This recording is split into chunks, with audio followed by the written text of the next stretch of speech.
L'origine de l'homme. L'être humain créé ou évolué? Voilà la question à laquelle nous répondrons aujourd'hui à l'émission La Parole Vivante.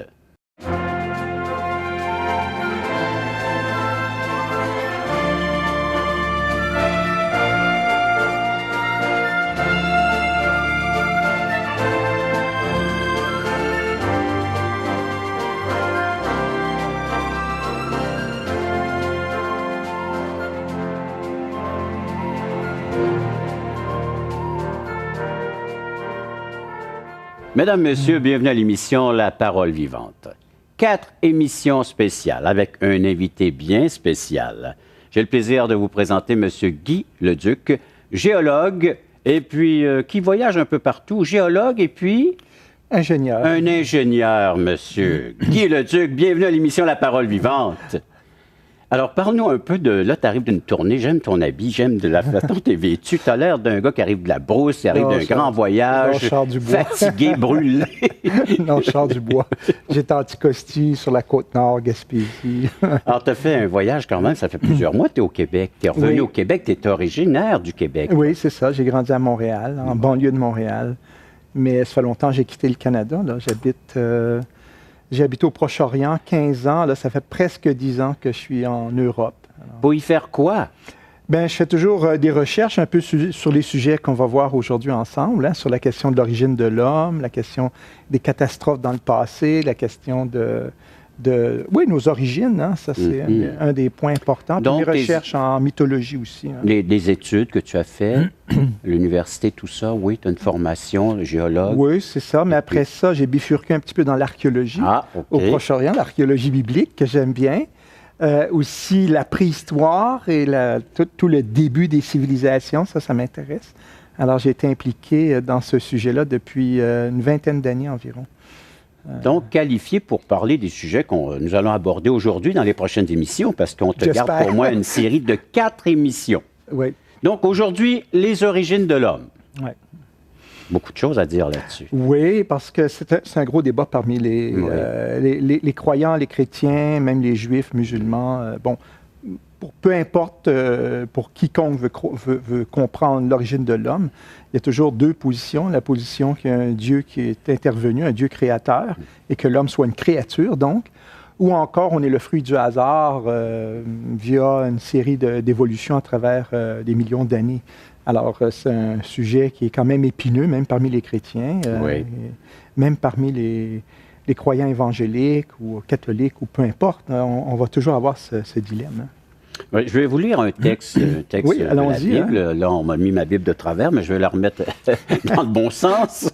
Alors, je te dis, c'est ces gens-là qui œuvrent avec nous, qui travaillent avec nous. Ils font un bon belle travail. équipe. En même temps, je tiens à remercier l'équipe, caméraman, et puis réalisateur, régisseur. Donc, Genèse chapitre 2, et puis le verset 7. Donc, tout début, Genèse qui veut dire origine. Origine, oui. Les origines, donc, nous dit la Bible à ce sujet, Genèse 2, verset 7. « L'Éternel Dieu forma l'homme de la poussière de la terre, et il souffla dans ses narines un souffle de vie, et l'homme devint une âme vivante. » Alors, voilà donc la position du Créateur, créé à l'image de ce grand Dieu. Oui. Et donc, on vit dans une période où, une époque où on se dit, bien écoute, on a des preuves accablantes, preuves scientifiques, comme quoi l'homme est apparu à partir d'un certain mammifère qu'on appelle le singe, ou un ancêtre du singe, commun à l'homme, et l'homme est devenu ce qu'il est aujourd'hui via toute une série de transformations qu'on appelle l'évolution. Alors, en ce moment, c'est ce qui va faire autorité, puis quelqu'un qui veut penser autrement va passer pour un non-scientifique. Mais aussi des personnes qui se posent des questions sur ces théories en se disant, mais écoutez, il y a quand même des ombres grises.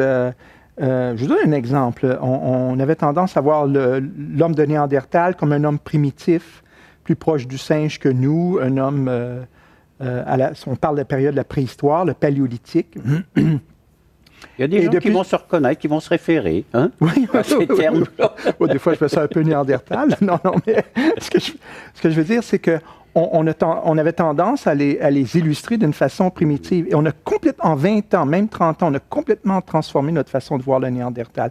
Maintenant, on l'accepte comme une personne intelligente, douée de sentiments, d'émotions, ils enterrent leurs morts, ils font des outils très sophistiqués. Et encore, on a la vieille junte scientifique qui veut continuer à perpétuer l'idée que c'est un homme primitif. Puis on a la nouvelle génération qui se confondent avec, qui se disent non, on a des preuves accablantes, des preuves vraiment indéniables, comme quoi c'est un homme intelligent. On a aussi l'Homo erectus maintenant, c'est son procès maintenant. Moi, je regarde juste des découvertes qui ont été faites à Bilslingen en Allemagne. Il y a des débats là, à ce sujet. Oui, là maintenant. À son sujet. Oui, à son sujet. Là, l'Homo erectus est un homme dont le corps est comme le nôtre. Il y a un crâne qui ressemble un peu à celui du Néandertal, un peu différent. Alors, comme le Néandertal, il y a des gros bourrelets ici, des grosses arcades sourcilières, si on veut. Et aussi, à l'arrière, le crâne plus allongé vers l'arrière. Alors, il y a ça en commun avec le Néandertal, avec des différences quand même. Et c'est des gens qui n'ont pas de menton. C'est plat ici. Ouais. Nous, on a un menton parce que c'est un bourrelet qui est venu compenser, c'est pas de l'évolution, c'est juste pour compenser puis renforcer la mâchoire qui s'est affaiblie en masse osseuse. Alors, on n'est plus devant l'évolution, on est devant des compensations. La nature est capable de compenser pour des détériorations. Donc, il y a des changements, mais on peut les classer dans la détérioration. Exact. Dégénération. Dégénération plutôt que l'évolution. Alors là, ça c'est tout à fait, et même de plus en plus des anthropologues reconnaissent ces vérités, ces faits. On a trouvé des plaquettes faites sur des os de mammouth avec des angles très, très précis, puis qu'on les prolonge, ils convergent vers un même point. Ce sont des rapporteurs d'angles. Ah oui. Et on retrouve même des graphiques dans lesquels on retrouve un triangle avec le nombre phi, la question de la géométrie mathématique avec le nombre d'or. Alors, jusqu'à maintenant, il n'y a rien qui a été contredit. On sait que ce n'est pas le hasard. On sait que ces hommes-là faisaient des observations, peut-être moi je croirais des observations astronomiques. Et tout ça, c'est prouvé avec les recherches, les trouvailles qu'on a faites. Oui, ça amène des controverses, bien sûr. Okay. Alors maintenant, l'Homo erectus reçoit ses lettres de noblesse, son diplôme. Guy, je vais m'adresser à nos téléspectateurs de façon plus directe, mais toujours polie. Oui. Alors, à vous maintenant d'interagir.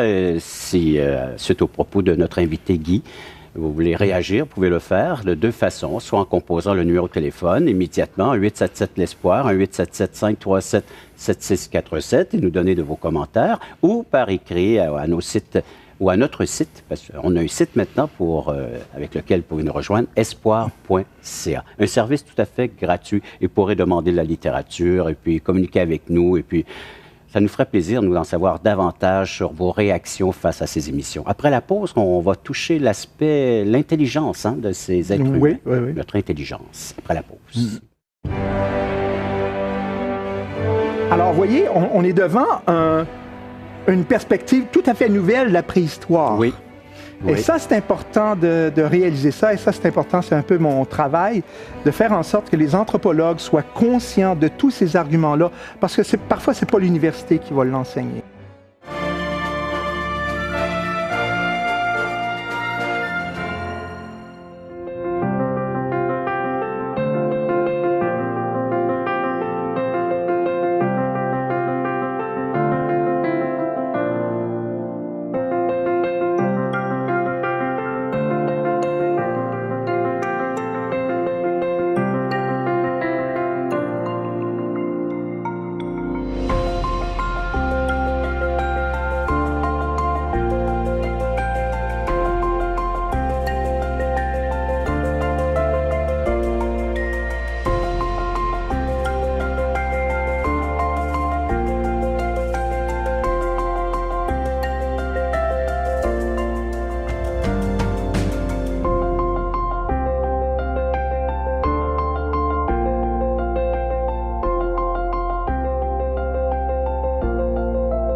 On regarde ensemble notre origine, nos origines, l'origine de l'homme, et on regarde que l'archéologie a beaucoup contribué à ces recherches et à pouvoir identifier l'être humain. Avec une évolution, du moins la plupart des gens qui semblent pencher vers l'évolution. Oui, c'est ça. Et c'est surtout, dans le domaine de l'archéologie, c'est beaucoup l'anthropologie, l'étude de l'homme, mais l'anthropologie physique. Oui. Et les ossements qu'on retrouve, les ossements, les squelettes.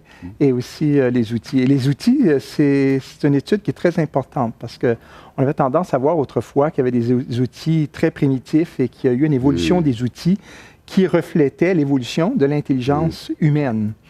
Alors, je vous parle de deux outils. C'est l'Odolway, qui est trouvé en Afrique. Oui, oui. Alors que ça mange en hiver.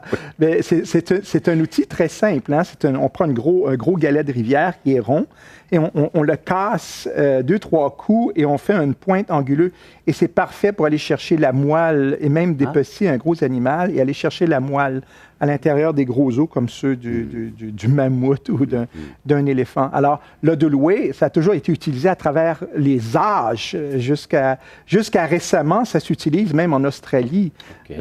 On a des histoires où le biologiste est en brousse avec un aborigène et veut lui prêter son couteau pour échantillonner une queue d'un kangourou qui a été frappé par une voiture. Et lui, il doit échantillonner. Et l'arborigène s'est dit, mais écoute, c'est ridicule d'utiliser un couteau. C'est pas très efficace. Alors, il a fait de l'Odolway. En cassant 2-3 coups, il a sectionné la queue en le temps de le dire. Il dit, le biologiste s'est trouvé complètement idiot devant une telle technologie. Alors, on se rend compte aujourd'hui, non, c'est un outil intelligent. Mais il y a un outil, c'est un outil qui est très commun à travers la préhistoire. Puis des fois qu'on en trouve tout seul, en Afrique, par exemple, on va dire, l'homme ne savait faire que de l'Odolway, parce que c'est simple à faire. Après, il y a ce qu'on appelle l'acheléen. Qu'est-ce que ça mange en hiver? Tu vas nous le donner, toi, ce détail-là. Hein? Alors, vous avez c'est une municipalité à côté d'Amiens. C'est tout près de chez moi, où j'habite en France. Alors, oui. Alors, des fois, je vais à Saint-Acheul. Alors, c'est là qu'on a découvert ou identifié la première fois l'acheléen. L'acheléen, c'est, si on veut, un biface. Ça peut avoir différentes tailles. Hein. J'ai une taille de la grosseur de ma main, c'est coupant de tous les côtés. Il y en a des très, très gros. Et là, on s'aperçoit que ce sont des objets qui étaient vraisemblablement lancés avec un lanceur. Alors, d'ailleurs, on a des acheliens énormes. Puis, on en retrouve partout à travers le globe. Et l'Homo erectus l'utilisait. Et maintenant, on est en droit de penser que c'était des projectiles. Et c'est arrivé à 2 reprises, 2 anthropologues qui me disent « c'est impossible parce que l'Homo erectus n'était pas assez intelligent pour utiliser des projectiles. » C'est l'ancien du boulet de canon. Oui, c'est ça. Ou la crosse, si on veut. Okay. La crosse est probablement une ancienne technique de chasse, le bagataway des Amérindiens. Alors, donc, on a cet acheléen. Et on croit maintenant, on a des preuves vraiment très sérieuses pour croire que ce sont des projectiles. Alors, on va dire, non, l'Homo erectus n'était pas assez intelligent pour lancer des projectiles. La preuve, c'est qu'il fabriquait de l'acheléen. Je dis, là, on fait un raisonnement circulaire. Vous voyez, un petit peu. J'ai dit, non. J'ai dit, il était intelligent, il fabriquait l'acheléen. L'acheléen était un projectile lancé. On a des bonnes preuves pour cela. Et de plus, c'est que l'Homo erectus chassait l'éléphant. Et même on est en droit de penser, on savait qu'il suivait les éléphants.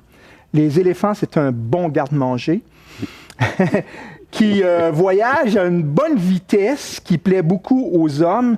Alors, c'est fort possible que c'était une forme de symbiome. C'était pas réellement leur troupeau domestique, si on veut, mais que l'Homo erectus avançait avec son garde-manger, avec les éléphants. On les protégeait. L'acheléen pouvait être utilisé comme projectile de dissuasion. Parce que là, il faut penser qu'on est à la période de la mégafaune. Oui. Les loups ont 3 mètres de long. Okay. On a des tigres à dents de sabre qui sont 2 fois gros comme nos tigres. On a des hyènes qui peuvent avoir une hauteur d'1,5 mètre, juste le dos. Ah, c'est pas juste imaginaire. C'est immense. Ils ont existé, ces gros animaux. Oui, les castors. On a des squelettes. Des castors d'environ 1,5 mètre de hauteur. Le tératorne, c'est un oiseau semblable entre l'aigle et le condor.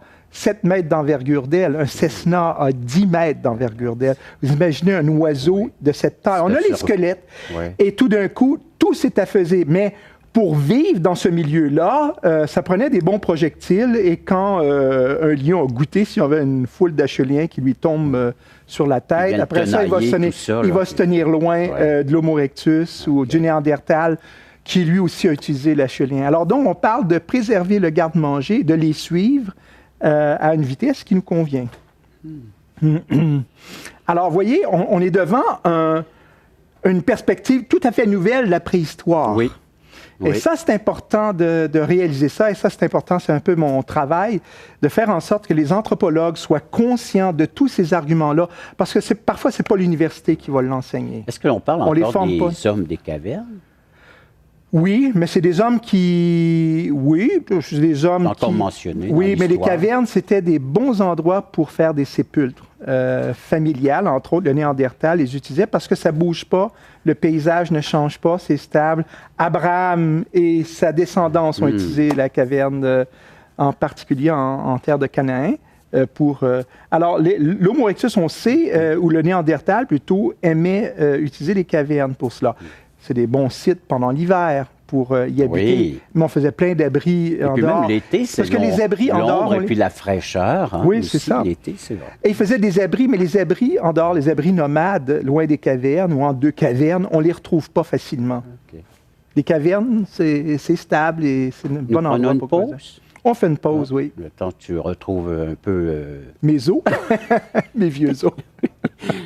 Il va retrouver ses os, ses vieux os, ses ancêtres et les nôtres en même temps. Hein? On peut essayer. Toutes les recherches. Oui. Alors, vous nous appelez, vous nous écrivez, on passe à la pause. Hein? Alors, prenez le temps d'écrire les coordonnées, vous voyez à l'écran. Après la pause, on va regarder, est-ce que ces hommes-là pouvaient parler? Est-ce qu'ils pouvaient s'exprimer? Jusqu'où allait leur intelligence après la pause? Mais on découvre des choses curieuses, comme j'ai mentionné, les petites plaques avec les mesures d'angle, etc. Chez l'Homo erectus, on dit qu'il faisait du calcul ou quelque chose. C'était curieux. Mais on sait, de plus en plus, on croit qu'il faisait de l'astronomie d'une façon assez avancée.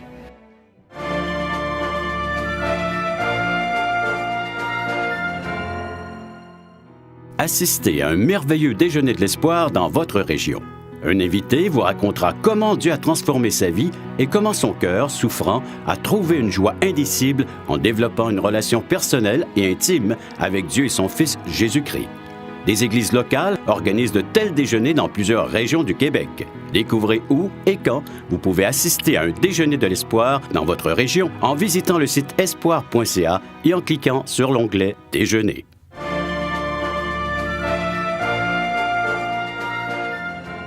L'origine de nos ancêtres, l'origine de l'homme, nous regardons ça pendant cette demi-heure avec notre invité, M. Guy Leduc, alors qui est bien géologue. Je ne sais pas pourquoi, je suis toujours archéologue, mais tu n'es pas un archéologue, tu es un géologue. J'ai bifurqué un peu. OK, voilà pourquoi je suis mêlé dans ma tête. Mais on va tout démêler ça, et puis on est en train de regarder l'intelligence de nos ancêtres. Oui. C'est toujours difficile d'évaluer l'intelligence de nos ancêtres parce qu'on n'a rien d'écrit. Lorsqu'on parle de la préhistoire, on a des objets symboliques, et on en a beaucoup à partir du paléolithique moyen. Avant ça, on voit pas d'art mobilier, si on veut, l'art mobile. On appelle ça l'art mobilier parce que c'est mobile, qu'on déménage, on les apporte avec nous. Puis on n'en a pas beaucoup. Donc, c'est pas juste le 1er juillet qu'ils déménageaient. Non, c'est ça. Nos ancêtres ont déménagé. Bon, ils déménageaient tout le temps, hein, c'est des nomades, ils voyagent avec les saisons, là. Alors, c'est... mais pour ce qui est de la communication, c'est difficile. Mais souvent, on va avoir tendance à dire « Ah, mais on peut... » Il y a peu d'art mobilier au paléolithique inférieur, ça veut dire très ancien, et on ne trouve pas assez d'objets symboliques, donc on va dire qu'il était incapable de penser d'une façon abstraite, ce qui est le signe d'intelligence. Mais on découvre des choses curieuses, comme j'ai mentionné, les petites plaques avec les mesures d'angle, etc. Chez l'Homo erectus, on dit qu'il faisait du calcul ou quelque chose. C'était curieux. Mais on sait, de plus en plus, on croit qu'il faisait de l'astronomie d'une façon assez avancée. Et il y a toute une série de documentaires maintenant qui ressortent, et avec des chercheurs qui travaillent, par exemple, sur les grottes de Lascaux, où on penserait que ce soit une carte du ciel. On a les Pléiades juste à la nuque Donc, ils au-dessus de la regardaient nuque le du ciel, taureau. ils l'ont dessiné comme Oui, ça. c'est ça. Ouais. Et ça va faire partie peut-être d'une autre émission où je vais parler de la mythologie, un peu d'astronomie. Alors, l'astronomie, on s'aperçoit qu'elle était très, très importante chez les anciens. C'est un langage. Le ciel est un langage. Et on le retrouve. Donc, on a cet aspect-là. Et il faut comprendre aussi que plus un peuple est mobile, moins il y a d'art mobilier. C'est curieux à dire, là. C'est que, Mais c'était quoi leur expression? Le dessin, ils s'exprimaient par le dessin? Oui, par le dessin des sculptures. Oui. Bon, au Paléolithique supérieur, c'est extraordinaire. Les grottes de Lascaux, on parle de peinture avec des perspectives qu'on ne retrouvait même pas au Moyen Âge. On retrouve, on s'aperçoit, et même qu'on a découvert, c'est l'art rupestre en Europe, qui ont été datés au Paléolithique supérieur. On se disait, mais écoute, c'est impossible que l'homme ait fait ça. C'est des artistes contemporains qui ont fait cela. Non, effectivement, c'était des artistes de la préhistoire, parce qu'il y a des jeux d'ombre, des jeux de perspective, etc. Mais en plus, on s'aperçoit qu'il y a une structure... Il aurait pu me donner un cours de dessin. Oui, oui, je le crois. Je pense que c'est un peu mieux que ce que je vois là. Un peu mieux Pardon, que mes griffes ici. J'ai rien dit, Réjean. Bon, écoute, j'ai rien dit, Réjean. On évolue. Non. Ah, ben oui, tiens, on a la preuve de la désévolution. Voilà, c'est ça, oui. Okay. Et la durée de ces gens-là, la longévité de ces Bon, ça, c'est un point qui est important parce qu'on a parlé de la mégafaune. Des fois, je dis mégafaune, les gens en Europe, qu'est-ce qu'il dit? Mégafaune. Parce que nous, on est plus habitués à faune. Oui, faune, c'est ça. Alors, la mégafaune, ces êtres à grande structure en biologie, en écologie, on appelle ça la stratégica. Alors, je ne vais pas expliquer ça, allez sur Wikipédia. Puis on a à peine le temps d'expliquer quoi que ce soit. La lettre stratégica. Oui. Et ce sont des animaux, et on a des preuves vraiment qui soutiennent l'idée qu'ils vivaient très longtemps. Il y avait une grande longévité. Et maintenant, il y a certaines équipes qui disent « Oh, le Néandertal, il ne vivait pas vieux ». Il y en a d'autres qui disent « Non, on a des preuves, des arguments comme quoi il vivait très longtemps ». Et je donne juste un exemple. On a un front droit, comme ça, qui n'est pas fuyant vers l'arrière. Et les enfants néandertals ont des têtes comme la nôtre, avec un front non fuyant, droit. Donc, alors, en vieillissant, on vieillit d'une façon... Le Néandertal, aujourd'hui, nous regarderait, il dirait « Ah, c'est drôle, je vois devant moi... Je ne parle pas de toi, là. Mais je vois devant moi quelqu'un de vieux, mais avec une tête d'enfant. » Alors, on a des arguments pour ça pour un compliment. Oui, non. Désolé, Réjean. Je pense qu'on a du maquillage. Je sers beaucoup de cobayes, moi, aux émissions ici. J'ai remarqué, le souffre-douleur, le bouc émissaire. Mais une chance qu'on nous met du maquillage. Pour rajeunir davantage la tête d'enfant. Oui, bon, je rajeunis aujourd'hui l'espoir. Et donc, on a, pour être sérieux maintenant, on a ces êtres qui nous donnent l'impression que ce sont des gens qui avaient une grande longévité d'âge. Et ça nous ramène à la Bible. Avant et après le déluge, on a des grandes longévités. Et on est certain, on le voit chez les animaux. On le voit chez les animaux de la préhistoire. Maintenant, la plupart des paléontologues vont dire, écoutez, tous ces animaux anciens, que ce soit les oiseaux, que ce soit...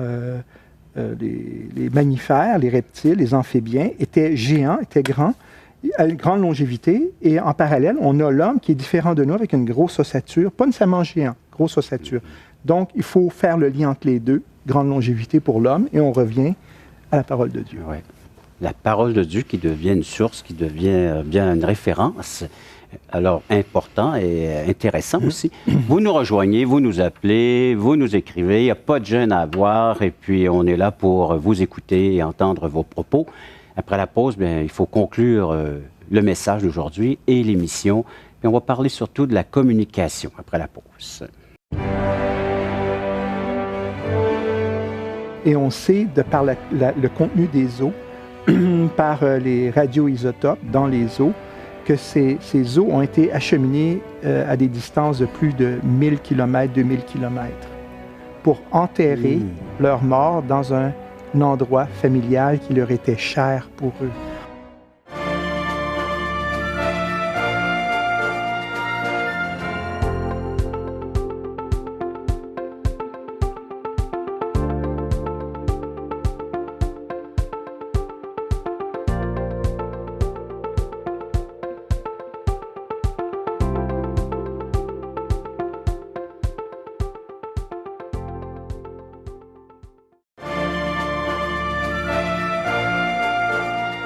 Nous concluons le thème d'aujourd'hui, l'être humain créé ou évolué.